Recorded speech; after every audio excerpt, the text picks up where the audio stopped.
यह कहानी है उस औरत की जिसकी खूबसूरती ही उसके लिए अभिशाप बन गई। एक ऐसी औरत जिसकी खूबसूरती ने साम्राज्यों को हिला दिया, जिसका नाम आज भी रहस्य और आकर्षण से भरा है। जी हां, मैं बात कर रहा हूं वैशाली की नगरवधू आम्रपाली की। आम्रपाली, जिसको अपनी अस्मिता समाज में अपने सौंदर्य के कारण गंवानी पड़ी, जो सिर्फ एक की नहीं बल्कि पूरे नगर की भोग की वस्तु बन गई। कहानी शुरू होती है 500 ईसा पूर्व, मगध और वैशाली के बीच फैले उपजाऊ मैदानों में। आम्रपाली का जन्म किसी राजा के महल में नहीं बल्कि एक आम परिवार में हुआ, किंतु किस्मत ने उसके लिए कुछ और ही लिख रखा था। बचपन से ही उसकी सुंदरता और नृत्य कला का जादू लोगों को मोह लेने लगा।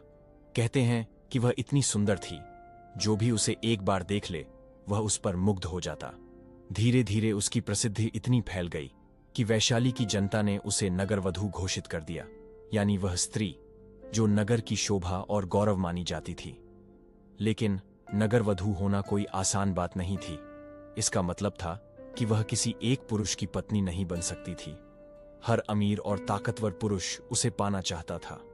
आम्रपाली के दरबार में राजाओं से लेकर साधारण व्यापारी तक आते थे। उसके घर में हमेशा रौनक रहती, लेकिन उसके दिल में हर समय सन्नाटा पसरा रहता।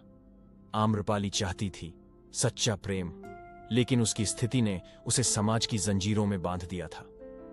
इतिहास बताता है कि आम्रपाली की सुंदरता ने युद्ध तक भड़का दिया। एक बार की बात है, उस समय के मगध के शक्तिशाली राजा अजातशत्रु ने वैशाली पर हमला कर दिया। कहते हैं जब अजातशत्रु ने आम्रपाली को देखा तो उसकी सुंदरता पर मोहित हो गया। लेकिन यह प्रेम था या राजनीति, कहना मुश्किल है।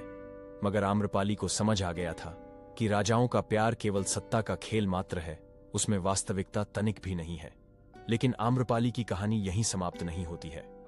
वह वैशाली की नगरवधू बनकर सालों तक वैशाली के लोगों का मनोरंजन करती है। दूसरे भाग के लिए बने रहें हमारे साथ। राधे राधे।